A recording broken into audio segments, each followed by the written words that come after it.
প্রিয় দর্শক বন্ধুরা, এই মুহূর্তের জন্য রাজ্যের শিক্ষক নিয়োগের ক্ষেত্রে নতুন এসএসসি এসএলএসটি 2024-এর নিয়োগকে কেন্দ্র করে বন্ধুরা একেবারে সপ্তাহান্তে মোস্ট ইম্পর্টেন্ট আর্জেন্ট একটি ভিডিও আপডেট কিন্তু উঠে আসছে।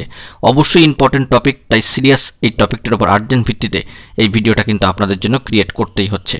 ভিডিওটিকে অবশ্যই সম্পূর্ণ শেষ পর্যন্ত শুনে নিয়ে বোঝবার চেষ্টা করবেন, ভিডিওটিকে শেষ পর্যন্ত দেখে নেবেন। যে সমস্ত বন্ধুরা চ্যানেলটি সাবস্ক্রাইব করেননি, সাবস্ক্রাইব করে নিয়ে সঙ্গে থাকবেন। চলুন আমরা ইন্ট্রো না দিয়ে একেবারে মূল খবরে প্রবেশ করি। একেবারে অবাক করা কাণ্ড, রাজ্যের শিক্ষক নিয়োগের ক্ষেত্রে নতুন এসএসসি এসএলএসটি 2024 নিয়োগের ক্ষেত্রে ব্রেকিং আপডেট। চাকরি প্রার্থীরা কিন্তু অবাক হচ্ছেন এই চাঞ্চল্যকর তথ্যে।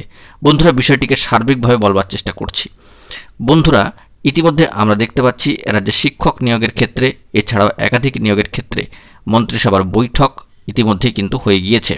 বিভিন্ন নিয়োগের ক্ষেত্রে ছাড়পত্র ও বিধি পাস সংক্রান্ত খবর আপডেট কিন্তু উঠে এসেছে এবং সর্বোচ্চ সম্মানীয় মাননীয় মুখ্যমন্ত্রীর কিন্তু সবুজ সংকেত মিলেছে।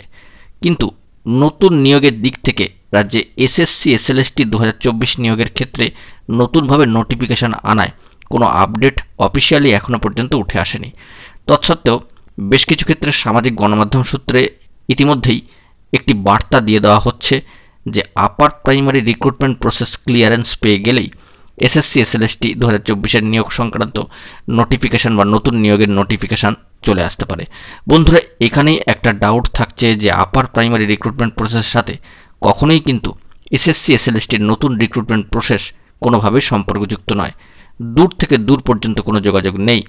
যদিও West Bengal central school service commission এ দুটি এক্সাম কন্ডাক্ট করে, তবে আপার প্রাইমারি যেহেতু নিয়োগ জটে আটকে রয়েছে এবং মামলা মোকদ্দমাগুলি কার্যত প্রায় শেষের পর্যায়ে এসে পৌঁছেছে, সেইগুলি ক্লিয়ারেন্স পেলেই যে নতুন এসএসসি এসএলএসটির 2024-এর বিজ্ঞপ্তি নতুনভাবে চলে আসবে। বন্ধুরা, এমনটাও কিন্তু সপ্তাহান্তে দাঁড়িয়ে কোনো অফিসিয়াল আপডেট কিংবা একেবারে ক্লিয়ারেন্স দিয়ে কিন্তু এরকম কোনো সংবাদ উঠে আসছে না।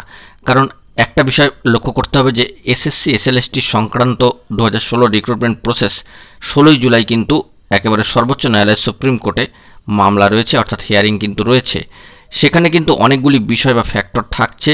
তদুপরি ওয়েটিং 2016 এসএসসি এসএলএসটি 9 to 12-এর ক্ষেত্রে যারা রয়েছেন, পাশাপাশি group C group D work ফিজিক্যালও কিন্তু রয়েছেন।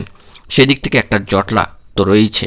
তো সার্বিকভাবে দেখতে গেলে নতুন এসএসসি এসএলএসটি 2024-এর নোটিফিকেশান সংক্রান্ত বিধি আনার ক্ষেত্রে, অর্থাৎ গেজেট আনার ক্ষেত্রেই হোক কিংবা নোটিফিকেশান আনার ক্ষেত্রেই হোক, একটা জটলার জায়গা কিন্তু থেকেই যাচ্ছে। তো সেই দিক থেকে দাঁড়িয়ে রাজ্যের নতুন করে এসএসসি এসএলএসটি বিজ্ঞপ্তি কবে আসবে সেই বিষয়ে এখনই কিন্তু আগ বাড়িয়ে কিছু বলা সম্ভব নয়। তবে ইতিমধ্যেই অ্যাডভান্সলি কিছু ক্ষেত্রে সামাজিক গণমাধ্যমের সূত্র ধরে একটি বার্তা উঠে আসছে যে আপার প্রাইমারি রিক্রুটমেন্ট প্রসেসের সংক্রান্ত ম্যাট কেস বর্তমানে মহামান্য কলকাতা হাইকোর্টের ডিভিশন বেঞ্চে রয়েছে এবং সেখান থেকে একটা ক্লিয়ারেন্স চলে এলেই এই নতুন এসএসসি এসএলএসটি রিক্রুটমেন্টের নিয়োগ সংক্রান্ত নোটিফিকেশান চলে আসতে পারে। তবে সম্ভাব্যতা কিন্তু সেভাবে কখনোই নয়, বিভ্রান্তিকর খবর।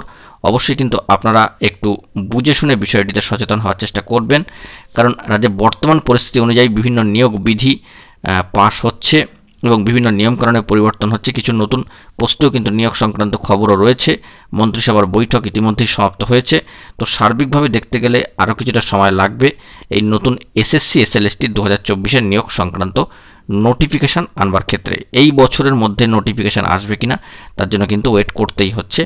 স্কুল সার্ভিস কমিশনের তরফ থেকে সরাসরি অফিসিয়াল নোটিফিকেশান দিলে সবটাই কিন্তু স্পষ্ট হবে আমাদের কাছে। বন্ধুরা, তাই বিভ্রান্তিকর খবরগুলি থেকে একটু দূরে থাকার চেষ্টা করুন এবং অবশ্যই অফিসিয়াল আপডেট যতক্ষণ না পর্যন্ত আসছে একটু অপেক্ষা করুন। এখন এই পর্যন্তই। চ্যানেলটিকে সাবস্ক্রাইব করে সঙ্গে থাকুন। ধন্যবাদ।